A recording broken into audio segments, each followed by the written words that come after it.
In Warsong Gulch, you can get out of the Horde graveyard by use of this jumping technique. It works when you're both alive and dead. Now, this can be very useful for escaping scenarios where your team is being camped, or you need to get back into the Horde flag room quickly.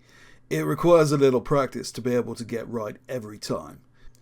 Any class can perform this trick, but if you have a special movement ability such as Heroic Leap or Grappling Hook, that will make it a lot faster and easier. The following trick was developed by the Great Lord Slain, and it is really useful for explorers. Go to the Seat of Knowledge in the Vale of Eternal Blossoms, Pandaria, and talk to this panda, then enter a scenario. Teleport out of the scenario. The reason we're doing this is explorers often use a trick to glitch through walls, where they mount up and disconnect at the same time. Lord Slain found that instead of disconnecting, you can enter a scenario and leave it without having to disconnect and waste time. As you can see here, I've glitched my way through this wall, and from that location I can then get into Stormwind Bank. The following trick is one for leveling characters. Have you ever been stuck in Stormwind or Orgrimmar waiting for a queue to pop, and you don't want a quest? There's a really good way to use that downtime and gain some experience without having to go anywhere. You can start a pet battle with a critter. Now, these pets are only level 1, so you'll need to put level 1s only in your own pet slots. You'll find that you can just spam your pet's basic attack and win in seconds, and you get a decent amount of experience for your character. Not just your pet, your character, and that's actually meaningful for your current level. The experience you get scales up with your character level. Critters that you can battle are denoted by a green paw print. Battlegrounds or arena queues can instantly resurrect your character. Join any battleground or arena queue, and if it pops while you are dead, you'll find you are able to enter the battleground. If you play out the battleground or choose to desert, you'll be returned fully alive and with no resurrection sickness to the point of your death. Here's a great trick to prevent fall damage, which works for all classes. The toy Twiddle Twirler can be looted from Sapper Odette by the Horde or Commander Ralesh by the Alliance in the Darkshore Warfront zone. If you use it while falling, it will magically float you down to the ground without taking any damage. Here's a fun quest item which can be used in all zones. It is called Arcane Charge, and it is from the quest Renewable Resource in Ashara. This is Horde only. Provided you never complete the quest, you can keep the item forever. It leaves a bright glowing light on the ground for a full minute. Aside from it being a fun cosmetic toy, it has all kinds of situational uses as a marker in raids and battlegrounds. If you go into walk mode, you can walk across this beam in Silvershard Mines. It's a great location for range classes. See how far you can get without falling off. When farming old content, you tend to acquire a ton of lockboxes. If you have no high-level rogue to open them, you can make a class trial rogue who will automatically have the lockpicking skill needed to open the lockboxes and then send any gold back to your main. Have you ever wanted to be able to drop combat and turn invisible like a rogue can with Vanish? This item allows you to do so. It is called Precious Bloodthorn Loop, and it drops from Gorham in Shadow Moon Valley. The on-use ability has a 10-minute cooldown and takes a small chunk of health in the process. This is Shadow Moon Valley Draenor. Have you ever wanted to be able to stealth up to a flag in a battleground like Arathi Basin or Deepwind Gorge and ninja it like a rogue? In fact, it can be surprisingly easy to do so when in ghost form. For example, here I just wait in ghost form on my priest till the Horde have left the flag area, resurrect, and cap easily. Or at least that was what was supposed to happen before this bloody hunter messed up the shot.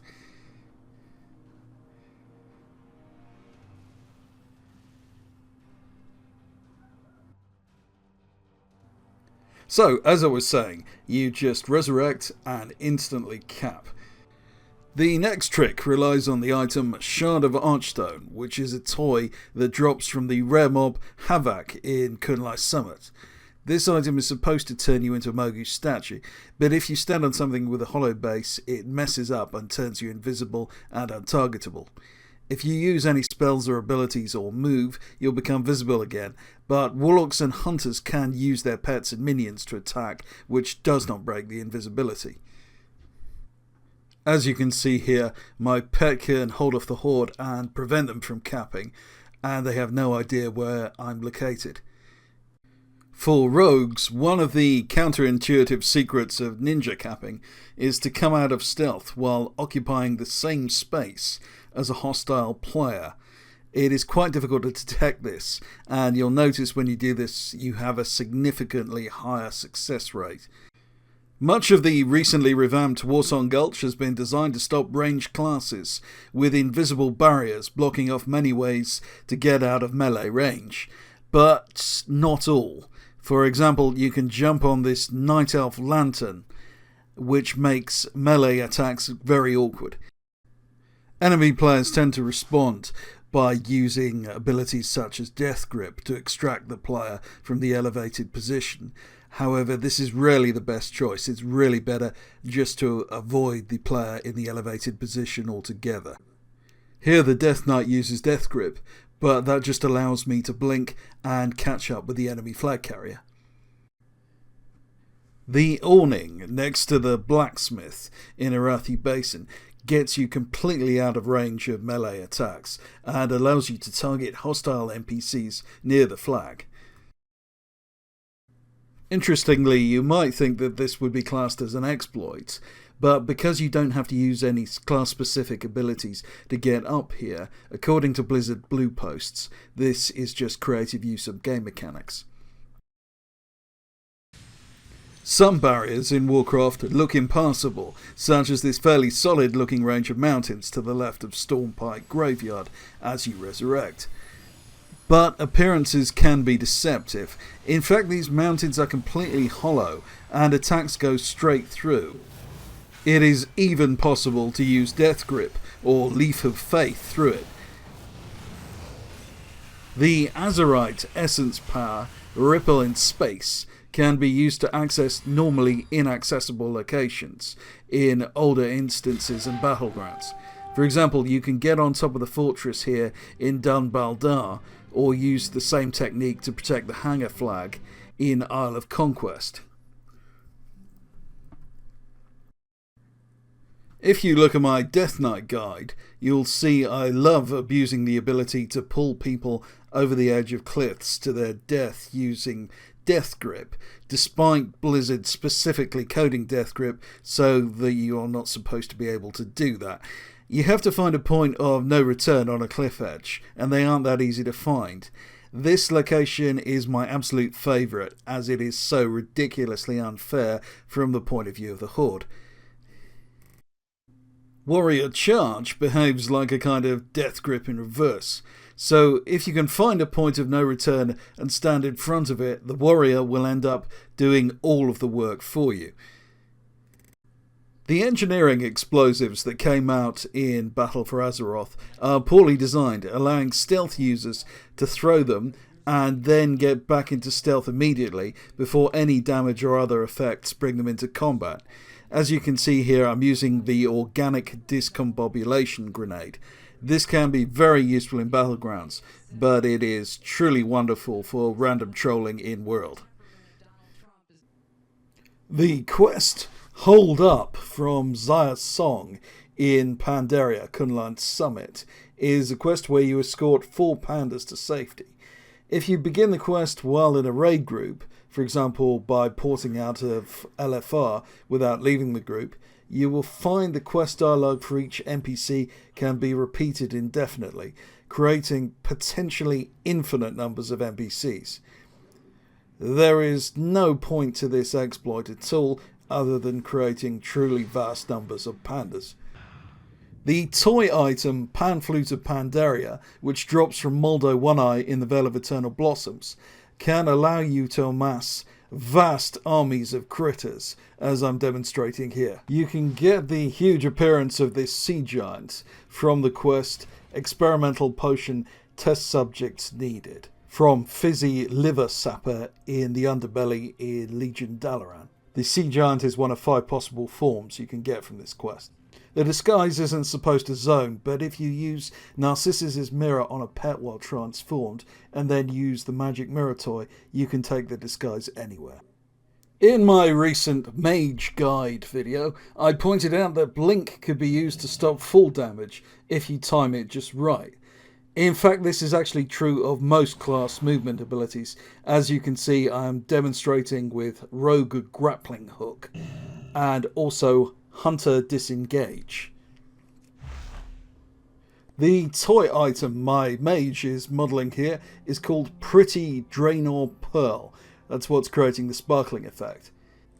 I learned how to farm this item and sell it on the auction house from a Lon Measley video, which I'll link to below. It's a very interesting way to make gold by abusing class trials. If you want to have fun in a Warfront, firstly, why are you in a Warfront? If you want to have fun in a Warfront, try using a Goblin Glider when jumping off the ship here in the Battle of the Stromgarde. This creates a really weird effect when you land, as you can see.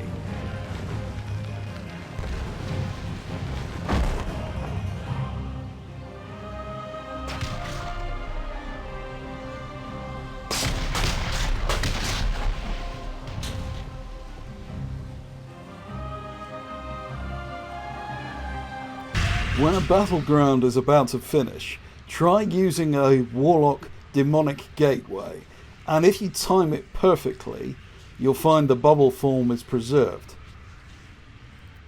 Now, this looks very pretty, but this isn't much use since you can't move. But there is a way to preserve this effect. If you try putting a gateway down underwater, you'll find that when you use it, you remain in bubble form. The effect will end as soon as you surface. The battle pet Teroclaw Hatchling, which can be picked up by any character that hasn't yet done so here in Talador Draenor, is my favourite battle pet for the simple reason that it can solo virtually every wild pet in the game and remain at full health constantly with relatively little knowledge of pet battling. The Alliance quest Comb the Desert forms part of the introduction to Voldun in the war campaign, and it gives you Halford Wormbane as a bodyguard. If you never turn in this quest, you can keep Wormbane as a bodyguard. He has a huge health pool and will follow you literally anywhere in the zone. Did you know that most vehicles you can use in Warcraft have a secret attack? It doesn't show up on the vehicle bar, but most vehicles have auto attack enabled by default. This attack varies greatly in power and depends on the effective level of the vehicle in question. It can be underwhelming, average, or in a few cases I found totally game breaking. It is always worthwhile to test out any new vehicle quest and see what happens.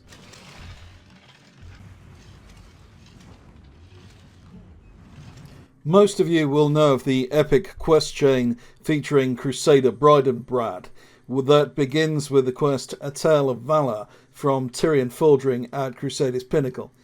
This chain allows you to use portals at various points to Moonglade, Shatrath and Wormer's Temple.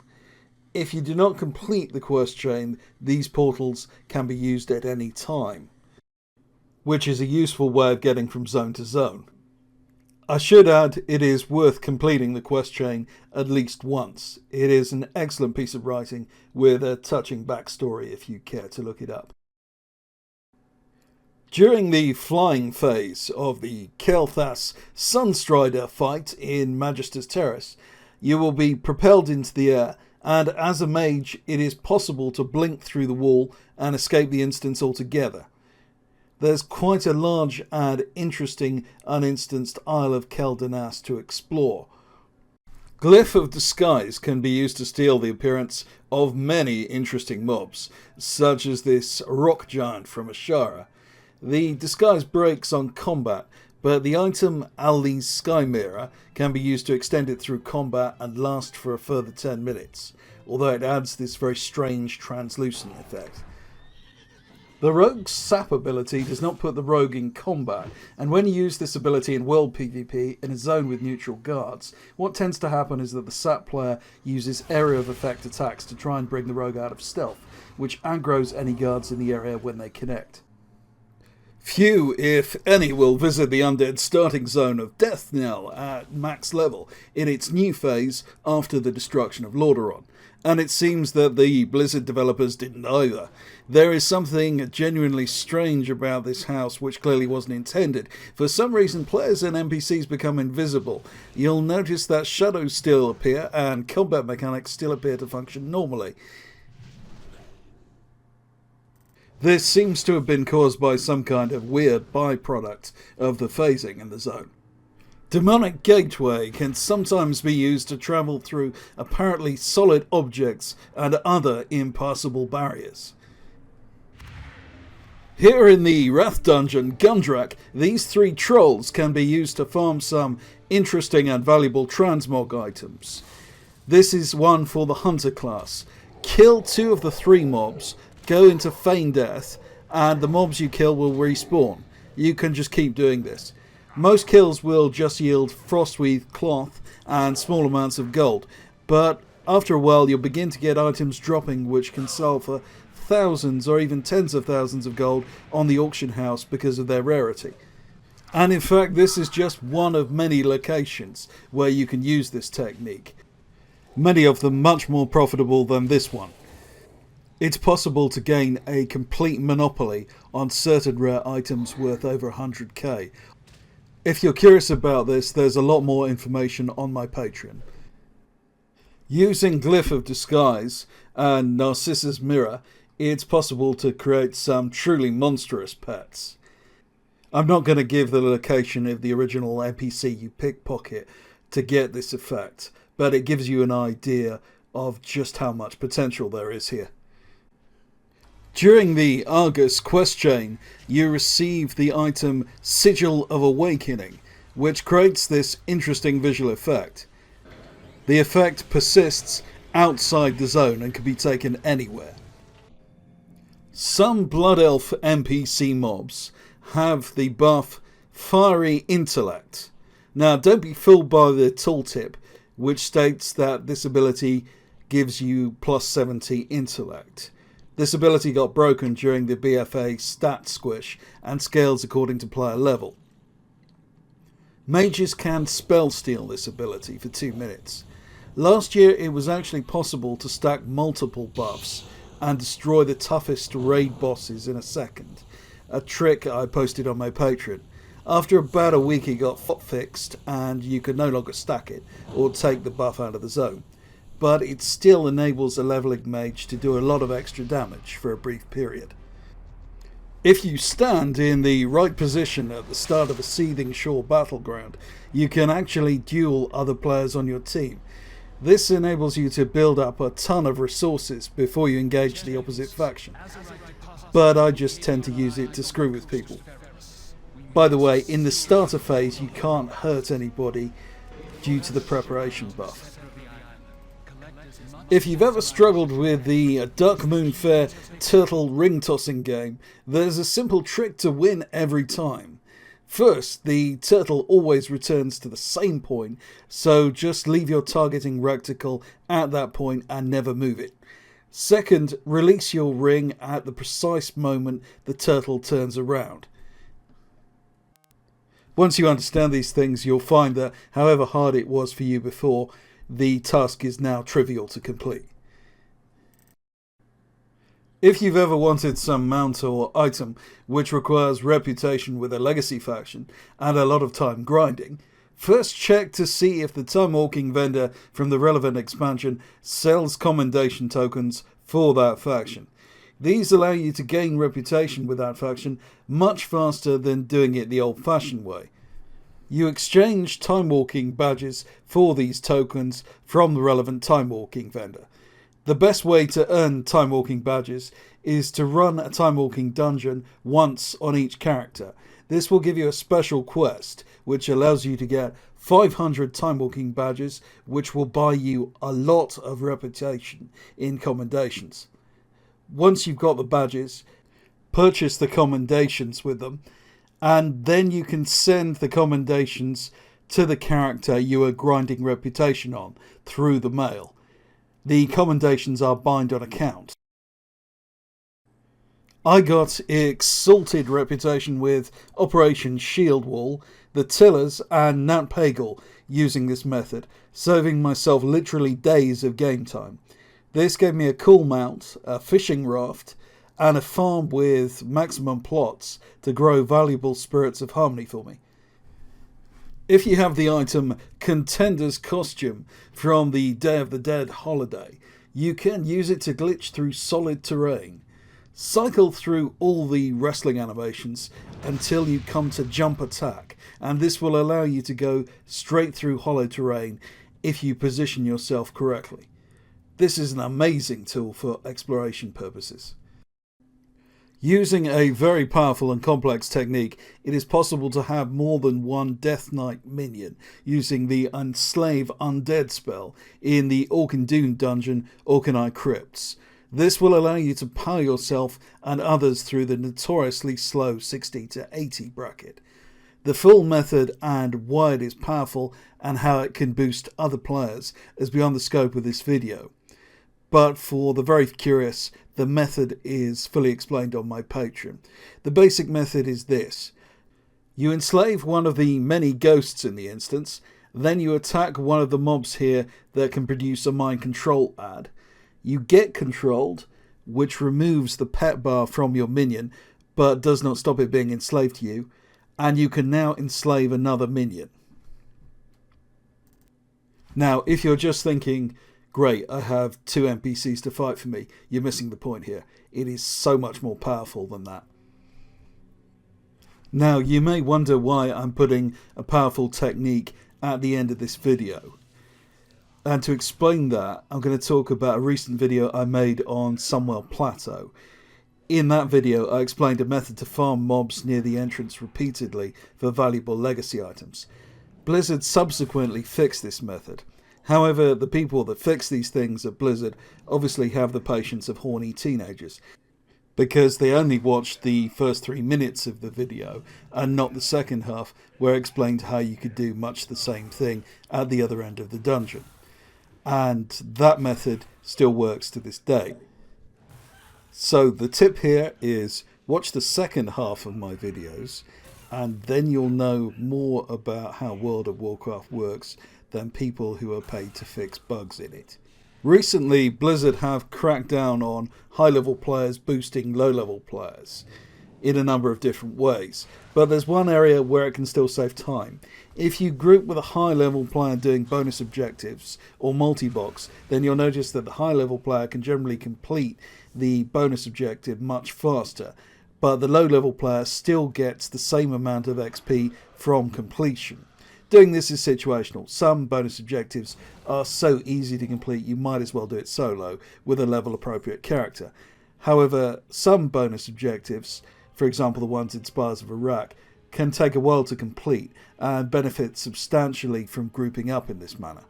It's actually possible to do this with one account and 2 characters. Load up 2 WoW clients, log into each and form a group using Group Finder, then take both characters to the bonus objective location, log in on the leveling character and then switch clients, and log in on the high level character, complete the bonus objective, and the low level character should get the XP reward.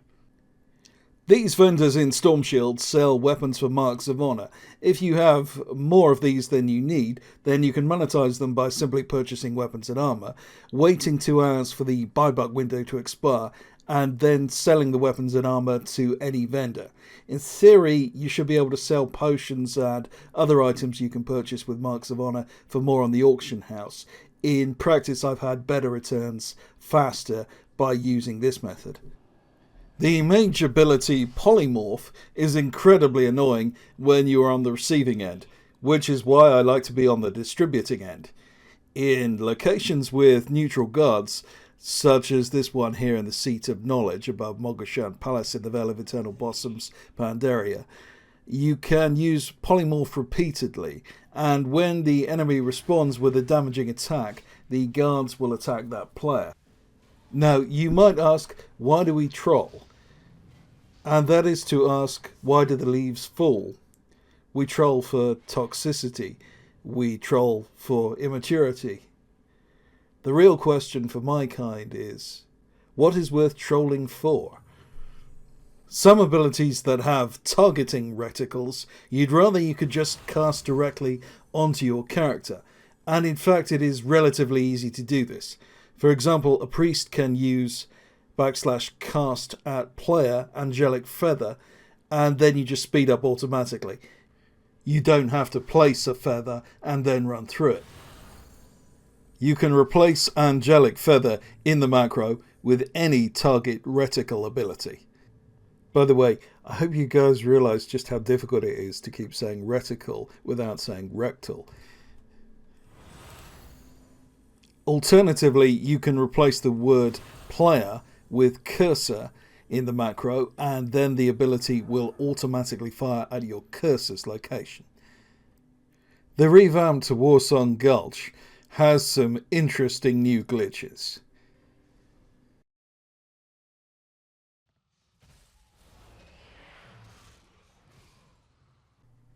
The revamped Arathi Basin has these railings around each faction's base, which allow ranged attacks to pass through them, but cannot be passed through physically, making it very easy for ranged attackers to spawn camp the graveyard. Now, this ties in with a unique strategy for winning the Comp Stomp Brawl very fast. As you can tell, the AI here is clearly confused by the conflict between acknowledging my attack but being unable to respond. So there's the video. If you liked it, why not subscribe? And make sure you ring the notification bell, because a lot of my tricks get fixed very quickly after they get uploaded, and you don't want to miss out on anything. Also, if you really liked it, why not consider joining my Patreon, where you can get an archive of powerful techniques that could never be made public. To make gold very fast, do insane damage, and just break the game generally. That said, if you can't afford it, or you just don't want to join, then bear in mind I'm committed to uploading the very best material I can to this YouTube channel. Thanks for watching. This has been Archfelder.